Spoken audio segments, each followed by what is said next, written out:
The letter from Sterling Bank lay on my kitchen counter, a stark white rectangle holding the power to shatter my meticulously planned future. Application denied. The bold letters seemed to vibrate with derision, mocking the 3 years I'd poured into saving for my first home, the overtime shifts, the skipped vacations, the endless nights of ramen dinners. My name is Amelia Thompson, and up until that moment, I truly believed I had everything under control. A perfect 800 plus credit score, a down payment that represented years of discipline, even a color-coded spreadsheet tracking every single dollar I'd earned and spent since college graduation. But the universe, it turned out, had a cruel twist in store. There has to be a mistake, I pleaded into the phone, my voice trembling as I spoke to the loan officer. I've never missed a payment in my life. Not on my student loans, my car, my credit cards, nothing. There was a sympathetic sigh on the other end.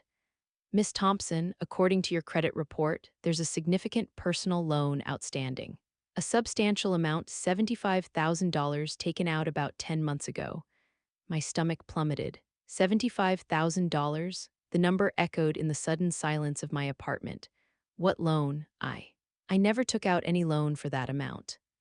The officer offered to email me a copy of my credit report, and I sat glued to my laptop, hitting refresh until the email arrived. Opening the attachment felt like opening a Pandora's box. There it was, a massive personal loan from Northwood Credit Union. My name was on the application, a signature that was eerily similar to mine, but distinctly not mine. I'd never even been inside a Northwood branch. And then I saw them, the cosigners, my parents.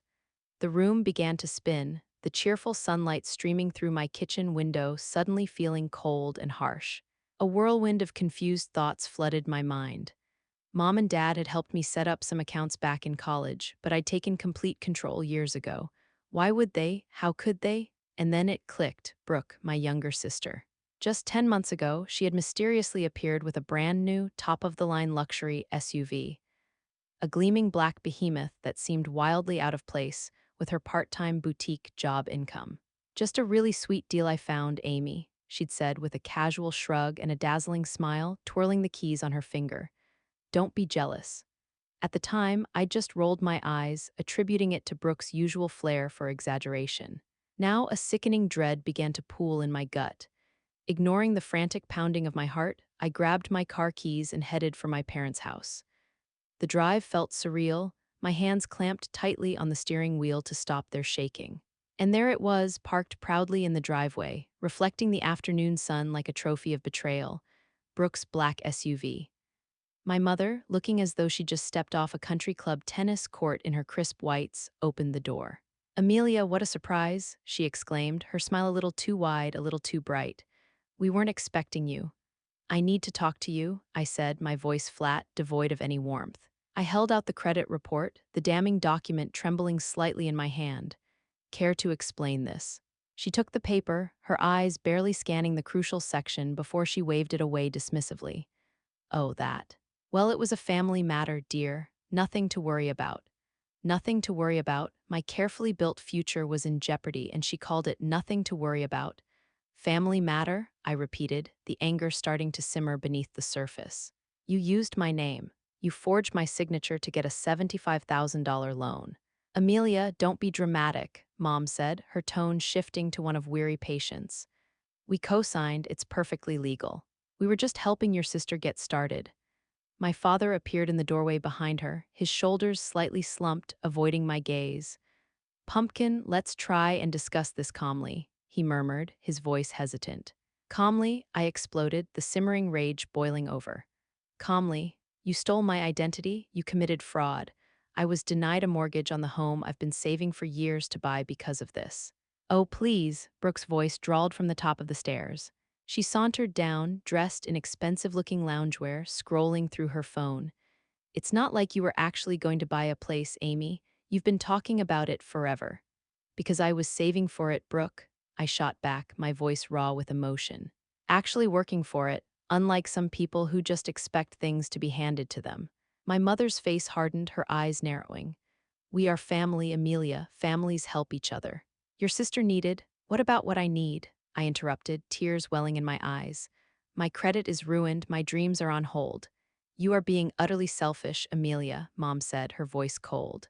After everything we've done for you, everything you've done, like committing fraud, I challenged, looking from her to my father, who still couldn't meet my eyes. Your mother only thought she was helping, he started. Stop defending her, I screamed, the years of unspoken resentment surfacing. You both knew exactly what you were doing. Brooke rolled her eyes dramatically. God, you're such a drama queen. It's just money. You're right, I said, the fight draining out of me, replaced by a chilling resolve. It is just money, and now you're going to pay it back, all of it. My mother let out that familiar, dismissive laugh that had always grated on my nerves.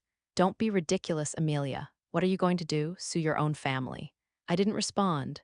I simply turned and walked out, ignoring their increasingly frantic calls behind me. That night, I couldn't bring myself to go back to my apartment, afraid they might show up. I slept in my car, parked 3 blocks away, the cramped space a stark contrast to the spacious home I had envisioned. As I stared at the ceiling of my old sedan, a cold, hard certainty settled deep within me. They thought this was a game, that I would eventually back down, swallow the hurt, and play the role of the dutiful, quiet daughter. But they had finally pushed me too far. They had stolen my future, and they clearly hadn't anticipated that I would fight back.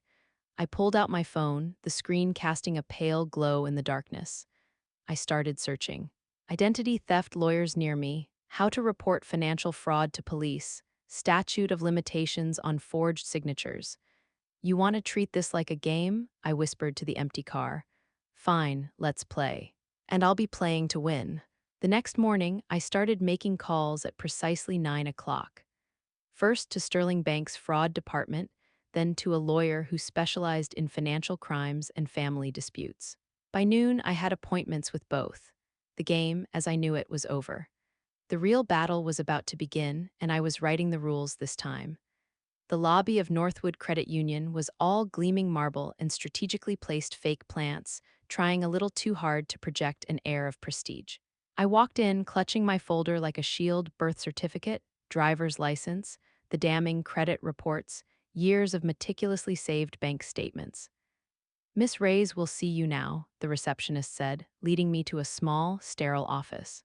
Penny Reyes was in her 50s, with sharp, intelligent eyes and a no-nonsense posture that spoke of years spent dealing with deception. So, she said, gesturing for me to sit, walk me through what happened. I laid out the documents methodically, my voice steady despite the tremor in my hands. Here, I said, showing her copies of my passport and driver's license. This is my actual signature. Then I presented the loan documents. And this is the signature on the loan application. They're clearly different. She compared them, a frown deepening on her face. Who had access to your personal information? My parents, I replied, explaining how they had managed some of my accounts during college and how I thought I had taken complete control years ago. I then explained where the loan proceeds went. Directly to a car dealership for my sister's new SUV, I said, my voice hardening. Penny's eyebrows shot up. Did you authorize this purchase? Absolutely not. I didn't even know about the loan until yesterday, when I was denied a mortgage on a home I've been saving for years. She started typing rapidly, her fingers flying across the keyboard. We'll need to pull the original loan application and any security footage from the day it was signed. As she spoke, a memory surfaced, vivid and sharp, 12-year-old me at the kitchen table, struggling with a math problem. Mom, can you help me too? In a minute, sweetie, Brooke needs me right now. That minute never came. It never did, not when Brooke needed something. Penny's voice snapped me back to the present. Miss Thompson, are you all right? Sorry, I murmured, blinking back tears. Just remembering some things, she nodded knowingly. Family fraud cases are always the hardest, but they're also the most important to pursue. Without consequences, this kind of behavior only escalates. What happens if I file a formal complaint? I asked, my resolve hardening. We launch a full investigation, she replied. If fraud is confirmed, the case goes to our federal compliance team. Your parents could face serious charges. She looked at me directly.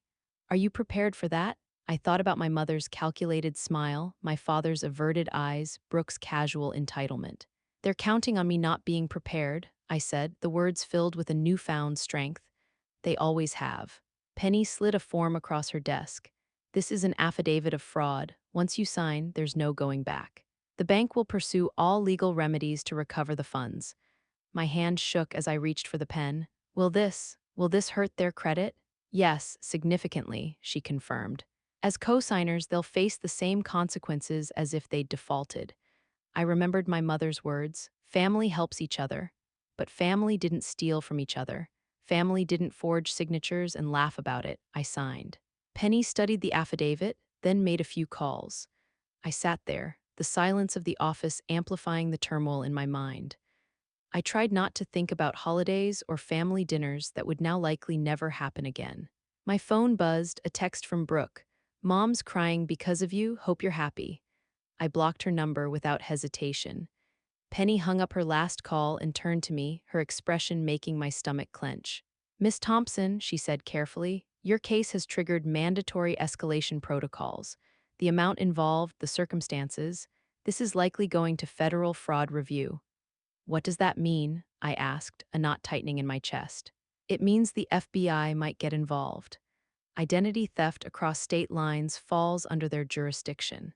I thought I would feel a grim satisfaction hearing this, but instead I felt hollow, empty, like I had just set a match to a room full of gasoline and couldn't take it back. But then I remembered the denied mortgage letter, the years of sacrifices erased by one forged signature, the casual way they had dismissed stealing my future. What's the next step? I asked, my voice steady. We'll freeze the loan and launch a formal investigation, she replied. You should expect contact from our legal department within 48 hours. She paused, her gaze serious. And Miss Thompson, change all your passwords. Lock down your credit. Family fraud cases can get messy. Walking out of the bank, my phone exploded with notifications. 15 missed calls from mom, 10 from dad, a barrage of texts accusing me of overreacting, being dramatic, destroying the family. I turned my phone off. As I drove to work, my hands were steady on the wheel. They thought they knew me, the quiet daughter, the reliable one, the one who never made waves. But they had forgotten something crucial. Quiet waters run deep. And I was done drowning in their lies. 3 days into my radio silence, my phone was a war zone. Missed calls, voicemails, texts ranging from syrupy guilt trips to veiled threats. I scrolled through them during my lunch break, eating a sandwich at my desk. Your sister is devastated, read Mom's latest text. How could you do this to your own family? Meanwhile, Brooke's Instagram told a different story. Living my best life. Blessed, her latest post showed her sipping champagne at a rooftop bar with the Eiffel Tower twinkling in the background. All of it funded by my stolen credit. I opened Instagram and typed, freedom is saying no to those who hurt you. Set boundaries. I posted it and blocked my family before they could comment. That's some heavy stuff for a Tuesday, Alina, my closest work friend, commented, peering over my cubicle wall. Alina, always armed with coffee and uncomfortable truths. My family stole 75 grand from me, I said, the words coming out in a rush. Found out when my mortgage got rejected. Alina's eyes widened. She pulled up a chair. Spill everything. So I did, the loan, the SUV, the fraud investigation. By the time I finished, Alina's face was a storm cloud. My aunt did something similar to my cousin, she said, her voice low. Used her social security number to open credit cards. Everyone told her to let it go because family.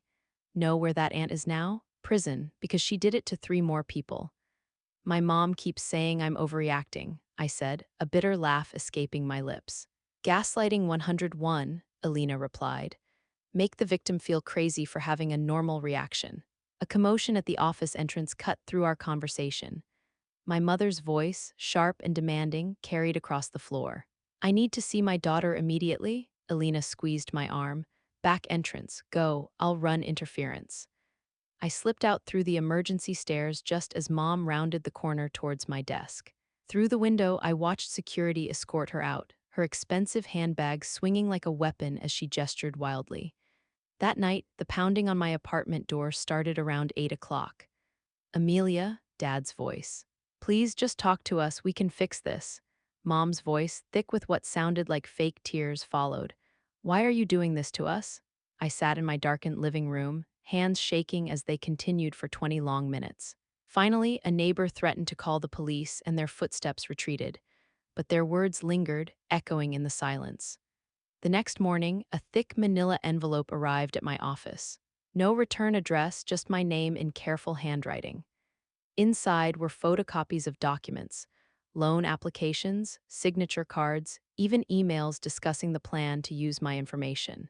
The postmark was from a small town 3 hours away, Millbrook, the town where my grandmother lived. My grandmother, who, according to my mother, had died 5 years ago. I quickly Googled Hadley Thompson Millbrook and found a current address. Very much alive. Taking a personal day, I told my boss, already grabbing my keys. Elena caught me at the elevator. Hey, HR is filing a restraining order against your mom based on yesterday. You okay? No, I said honestly, but I'm about to get some answers. The drive to Millbrook felt like traveling through time. Memories flooded back. Mom crying about grandma's supposed death, the convenient excuse that the funeral was private, immediate family only. The way she'd quickly change the subject whenever I asked questions. Grandma's house was exactly as I remembered it, small, neat, with a garden bursting with roses. My hands trembled as I knocked. The door opened, and there she was, older, her hair grayer, but unmistakably alive. Took you long enough, Amelia, Grandma said, a wry smile playing on her lips as if we'd seen each other just yesterday. Come in, we need to talk. I stepped inside, my mind reeling. Mom said you were dead. Your mother says a lot of things, Grandma replied, pouring 2 cups of tea. I sent those documents, figured you'd need them once the truth came out. How did you get them? I asked, my voice barely a whisper. I have friends at the credit union, been watching your family's games for years. She sipped her tea. Your mother pulled the same stunt with my identity back in '95, opened a gym franchise in my name. Nearly bankrupted me. The teacup rattled in my hands. Why didn't you stop her? I tried, Grandma said, her gaze hardening slightly. But she had your father convinced I was the problem. Sound familiar? She paused, her eyes sharp. So I walked away, kept tabs from a distance, waited for the pattern to repeat. And now it has, with you? She reached for a filing cabinet. History repeats until someone breaks the cycle. She pulled out more documents, bank statements, proof of other frauds, everything I would need. I've got everything you need to finish what you've started. I stared at my grandmother, this woman who had been a ghost in my life, who had been silently watching, waiting, gathering evidence. Why help me now? I asked. Because you're different, she said simply. You're fighting back, and baby girl, she smiled, a glint of steel in her eyes, I've got a front row seat to the show. She handed me another envelope heavy with secrets. Time to teach them that karma doesn't skip generations. Your mother was always creative with money, Grandma said, spreading documents across her kitchen table. When she married your father, she had 3 maxed-out credit cards in my name, called it borrowing. I picked up a yellowed bank statement, the dates a stark reminder of how long this had been going on. How did she get away with it? The same way she's getting away with it now, Grandma replied. She's pretty, charming, and very good at making people feel guilty. Grandma sorted through more papers. The gym franchise was her masterpiece. Forged my signature as guarantor, then acted completely shocked when it failed. I lost my retirement savings. Why didn't you press charges? I asked, the injustice of it all making my blood boil. Your grandfather was sick, she said, her voice softer now, a flicker of pain in her eyes. She threatened to keep you girls away if I made trouble. Grandma's hands trembled slightly. Sometimes the price of seeing your grandchildren is silence. The weight of that sacrifice hit me hard. She told us you died of cancer, I whispered. Easier than explaining why I disappeared, she replied. She pulled out another folder. But I kept watching, recording every loan, every scheme, including this. She handed me a stack of papers, emails between Mom and the credit union, loan documents, even security camera stills showing Mom and Dad at the bank. How did you get these? Margaret at the credit union was my best friend in high school, she smiled. She's been sending me copies of everything. Your mother's not as clever as she thinks. My phone buzzed, an Instagram notification. Brooke had tagged me in a post. Against my better judgment, I opened it.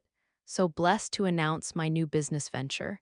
Huge thanks to my amazing family for believing in me and helping fund my dreams. #girlboss entrepreneur. The photo showed her standing in front of an empty storefront, holding a coming soon sign for some kind of luxury wellness spa. There's more money, I said, feeling sick. She's opening a business. Grandma wasn't surprised. Your sister posted about meeting investors last week, but look at the loan documents. That 75,000 was just the beginning. She was right. The paperwork showed a complex web of credit applications, all using my information as the foundation. The SUV loan was just phase one. They're planning to take out more loans, I realized, my voice barely a whisper, using my credit as collateral. Your mother's got expensive tastes and no conscience, Grandma's voice was hard. She'll drain you dry if you let her. I started organizing the documents, treating it like a complex work project. Timeline in one pile, financial records in another, witness statements, including Grandma's, in a third. I need to stop them before they can take out more loans, I said. Already handled, Grandma smiled grimly. Margaret put a fraud alert on your credit file this morning. They won't be able to open a paperclip in your name. My phone buzzed again, a text from an unknown number. Hey sis, need a small favor. Can you call the credit union and remove that fraud alert? Just a misunderstanding. Love you, I showed Grandma the text. She snorted. Your sister always did have timing. What do I do now? I asked. You've got two choices. Grandma leaned forward, her eyes serious. You can do what I did. Walk away, stay quiet, let them keep their secrets. Or you can use everything I've gathered and burn their house of cards to the ground. They're my family, I whispered, the words feeling foreign on my tongue. Family doesn't steal your future, she countered softly, touching my hand. Family doesn't forge your name and laugh about it over tennis. My phone lit up with another Instagram notification. Brooke was live streaming from her future spa location, talking about manifesting abundance and family support systems. The rage I'd been suppressing for years boiled to the surface. Years of being the responsible one, the quiet one, the one they could always count on to keep the peace. All while they stole from me, lied to me, erased people who told the truth. I want everything, I said, my voice firm. Every document, every record, every piece of evidence you've collected. Grandma nodded, already reaching for her filing cabinet. There's one more thing you should know. Your father's friend, Mark Ellis, the one who witnessed their signatures on the loan, he's got gambling debts. She paused. Pressure the right spots and he'll crack. I started making notes on my phone, constructing a battle plan steps, sequences, pressure points. Just like planning a complex work project, except this one would dismantle my family's carefully constructed facade. They'll never forgive you, Grandma warned again. Once you start this, there's no going back. I thought about my denied mortgage, my stolen credit, the years of manipulation and lies, Brooke's smirking Instagram posts funded by my destroyed future. Good, I said, and started taking pictures of the documents with my phone. They can add it to the list of things they'll have to explain in court. My phone buzzed one more time. Another text from Brooke. Come on, sis, don't be difficult. Family first, remember? I blocked her number. Tell me everything you know, I said to Grandma. Don't leave out a single detail. She smiled, a mirroring of the reflection I sometimes saw in the mirror when I was done being nice. Pull up a chair, baby girl, this might take a while. The anonymous tip sent to a popular gossip blog was simple. Check out Brooke Thompson's new spa business, funded by identity theft and family fraud. Evidence attached. I watched from my office as the story spread. First, the blog posted screenshots of Brooke's lavish purchases alongside copies of the credit union documents. Then our old private school's alumni network picked it up. By lunch, Brooke's Instagram comments were flooded with questions. Isn't this your sister? Elena asked, showing me her phone. It's all over Twitter. Karma works in mysterious ways, I said, taking a sip of my coffee. My phone rang, a number I hadn't seen in months. Sawyer, my ex, a financial advisor who had helped me start investing after college. Hey, he said when I answered. Just saw the posts about your sister. That explains a lot. What do you mean? I asked. Remember when I noticed some weird activity in your credit profile last year? You said you'd look into it. He paused. I should have pushed harder. It wasn't your fault, I said. I was blind to a lot of things back then. Still, I feel responsible, he said. Let me help. I've got contacts at the Regulatory Commission who should hear about this. I considered it. Sawyer had always been honest, even when it was difficult. It was one of the reasons we'd broken up. He saw through my family's dysfunction before I was ready to admit it existed. Coffee, I offered. I've got documentation you should see. We met at a cafe downtown. He looked the same steady, solid, trustworthy in his button-down shirt and sensible watch. Holy, he said, flipping through the files Grandma had given me. This goes back years. He looked up at me, his eyes full of concern. They used your information as collateral for Brooks Spa loans, too. They would have kept going if you hadn't stopped them. He closed the folder. You did the right thing, Amelia. Doesn't feel right, I admitted. Feels like betrayal. They betrayed you first, he said gently. He pulled out his phone. I'm texting you my friend's number at the Regulatory Commission. She handles financial fraud cases. My phone buzzed with a different notification. Brooke had posted a tearful video. I can't believe my own sister would spread lies about me and our amazing parents. This business was my dream. Now trolls are attacking me because she's jealous of my success. Sawyer watched the video with raised eyebrows. Wow. She's good. She's had years of practice playing the victim, I said dryly, while I played peacekeeper. He touched my hand briefly. I always wondered why you worked so hard to seem invisible. Now I get it. My phone rang again. Penny Ray's from Northwood Credit Union. Miss Thompson, she said, her voice professional. The bank is referring your case to the state fraud unit. The police will be calling you for a formal statement. What about the spa loans? I asked. Frozen, pending investigation. Your sister's business accounts, too. I ended the call and looked at Sawyer. It's really happening. You sound surprised. I guess I didn't think anyone would believe me, I admitted. They never did before. He started gathering the documents, organizing them carefully. You've got evidence now and witnesses, including me. He smiled slightly. The Amelia I knew was always strong. She just didn't know it yet. My phone exploded with notifications. Brooke had posted again, this time tagging local news stations. Family betrayal, how my sister's false accusations are destroying a female entrepreneur's dreams. She's really pushing the victim narrative, Sawyer observed. Wait for it, I said. Right on cue, a comment from Mom appeared. We only wanted to help our daughters succeed. This cruel attack on our family is heartbreaking. I showed Sawyer the loan documents again. Notice how the signatures don't match? That's because Mom forged them, all of them. You've got proof, he said. Security footage from the bank, witness statements, even emails discussing the plan. Jesus, he shook his head. They really thought you'd never fight back. They thought I'd stay quiet forever, keep playing the good daughter, I said, pulling up the Regulatory Commission contact Sawyer had sent me. Instead, I'm going to show them exactly what the good daughter can do. My phone lit up again. Penny Ray's, police detective requesting interview tomorrow morning. This is going federal. Are you ready? I thought about Brooke's fake tears, Mom's practiced innocence, Dad's strategic silence. Years of manipulation and theft, all hidden behind the facade of family first. Tell them I'll be there, I texted back to Penny. Then to Sawyer, want to help me prepare my statement? He was already pulling out his laptop. Let's make it bulletproof. Outside the cafe window, I could see storm clouds gathering, perfect weather for what was coming. Because this time, when the thunder rolled in, it would be wearing my voice. My mother's full-blown meltdown at my office happened on a Tuesday. I was in a meeting when security called. Miss Thompson, your mother is in the lobby causing a scene, the guard said, his voice tight. She's demanding to see you. Through the glass walls of the conference room, I watched her pacing, her expensive handbag swinging like a weapon.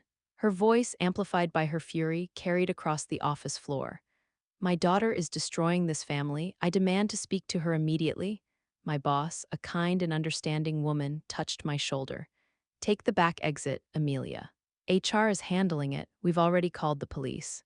I slipped out while security escorted my mother away, her threats echoing down the hallway.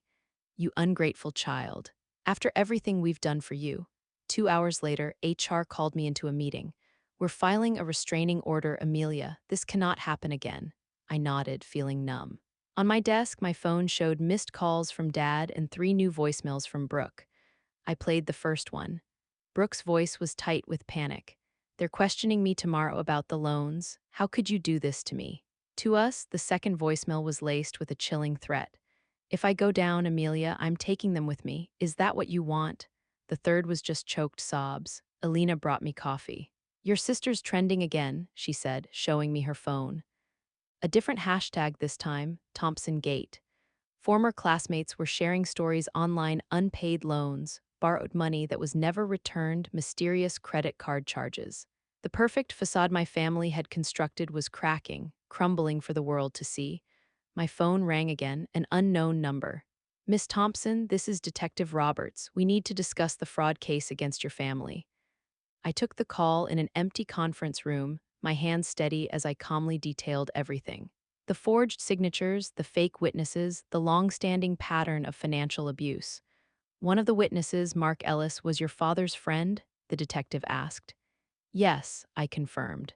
"He signed as a witness, but he wasn't actually present for the loan signing." "Interesting," Detective Roberts said, "because Mr. Ellis just contacted us, says he's willing to make a statement." My heart leaped. Mark had been Dad's friend for 20 years. If he was talking, "He claims your parents pressured him to sign," the detective continued. "Says there were other documents involved, too. Would you be willing to come in tomorrow morning?" "I'll be there," I said without hesitation. I called Grandma on my way home. "Mark Ellis flipped," I told her. "Not surprised," she said. "Your father's friends were always the weak links." She paused. "Be careful, Amelia. Your mother's getting desperate." "How do you know?" I asked. "She tried to access my bank accounts this morning," Grandma replied. "Good thing I changed all my passwords years ago." I thought about Mom's face at my office, the wild, desperate look in her eyes. "What's her next move?" I asked. "When she's cornered, she'll try to destroy whatever she can't control." Grandma's voice hardened. "Lock down everything, Amelia. Bank accounts, social media, email, and Amelia. Don't be alone with any of them." That night, the emails started. First from Dad: "Princess, please, we can work this out. Your mother is devastated. Just drop the charges and we'll pay you back." Then from Mom: "I've spoken to our lawyer. If you continue this vindictive campaign, we'll be forced to take action. Don't test me, Amelia." Finally, from Brooke: "Hope you're happy. Mom's having anxiety attacks. Dad's not sleeping. All because you can't handle that they helped me instead of you." I forwarded everything to my lawyer without responding. At midnight, my doorbell rang. Through the peephole, I saw Brooke, mascara streaked down her face, tears streaming. "Please," she begged through the door, "just talk to me. They're going to arrest Mom." I stayed silent, the silence amplifying her desperation. "Fine," she screamed, her voice cracking. "You want to play hardball. Watch what happens when I tell them everything about Dad's gambling, Mom's secret accounts, all of it." I calmly recorded her rant on my phone, then sent it to Detective Roberts. The next morning, I watched from my office window as police cars pulled up to my parents' sprawling suburban home. My mother was led out in handcuffs, still in her tennis outfit. My father followed, head down, in his own set of cuffs. My phone buzzed, a text from Brooke: "They arrested them. This is all your fault." Then a text from an unknown number: "Miss Thompson, this is Ada Matthews. We need you to come in. Your sister made some interesting statements during questioning." I grabbed my keys, my hands finally shaking. This was it, the point of no return, the moment when family secrets became public record. In my car, I found a note tucked under the windshield wiper, Dad's handwriting. "We only wanted what was best for the family. I'm sorry it came to this. Too little, too late." I crumpled the note and started the engine. Time to tell the truth, all of it, and let the consequences fall where they may, because family secrets are like poison. They only stop killing when exposed to light. The courthouse hallway felt endless, my heels clicking against the marble floor as I walked toward Courtroom C, where my family awaited their fate. Sawyer and Alina flanked me, silent pillars of support. "Ready?" Alina squeezed my hand. I nodded, unable to speak. Inside, my mother sat beside her lawyer, her hair perfectly coiffed, even in a somber navy suit. Dad slumped beside his own attorney, looking aged and defeated. Brooke perched in the gallery, scrolling through her phone, already crafting her social media narrative. The charges were read, a litany of betrayal. Identity theft, bank fraud, wire fraud, conspiracy. Mom's face remained a mask of practiced innocence. Dad stared at his hands. "Your Honor," the prosecutor began, "we have documented evidence of a systematic scheme to defraud Miss Amelia Thompson of over $75,000. Brooke's phone clicked loudly as she typed, no doubt live tweeting her victim story. Then it was my turn to testify. "Please state your name for the record." "Amelia Thompson." "Can you identify the defendants?" "My mother, Daphne Thompson." "My father, Bryce Thompson." And did they have permission to use your personal information to obtain loans? No. Did you authorize any of these transactions? No. What was the first indication something was wrong? I described the denied mortgage, the credit report, the confrontation. With each detail, Mom's mask cracked slightly. She's lying, Brooke suddenly shouted from the gallery.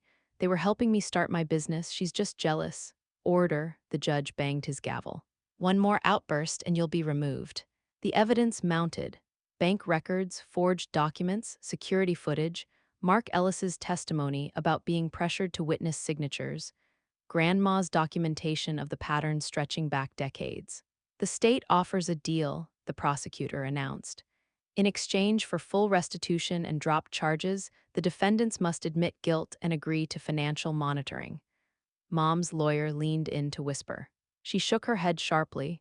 My client maintains her innocence, he said. This is simply a family misunderstanding. Misunderstanding? I stood up, the courtroom falling silent. You stole my identity, you destroyed my credit. We gave you everything. Mom finally exploded, her practiced composure shattering. A good home, education, opportunities, and this is how you repay us, by betraying your family? Order, the judge's gavel cracked like thunder. The defense rejects the deal, Mom's lawyer stated. Very well, the judge shuffled papers. Based on the evidence presented, I'm binding this over for trial. Defendants will surrender their passports. Mrs. Thompson, given the flight risk and pattern of behavior, bail is denied. Mom's face went white.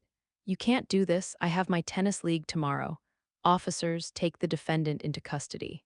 As they led Mom away, she turned to me, her eyes blazing with hatred. You ungrateful little Mrs. Thompson, the judge warned sternly. Dad stood to follow his lawyer out. He paused beside me. Princess, he whispered, his voice broken. It wasn't supposed to be like this. No, I agreed, my voice quiet. It wasn't. Brooke stormed up to me, mascara running down her face. Happy now, you've ruined everything. You ruined it, Brooke, I said quietly. When you decided my future was worth less than your SUV. It was just money, she cried. It was my life, I said, my voice thick with emotion. My dreams, my trust. We're family? Not anymore, I said. She reeled back as if I'd slapped her. You don't mean that? Watch me. Outside the courthouse, reporters waited with cameras. Brooke pushed past them, already framing her social media narrative. Dad shuffled towards his car, his shoulders slumped in defeat.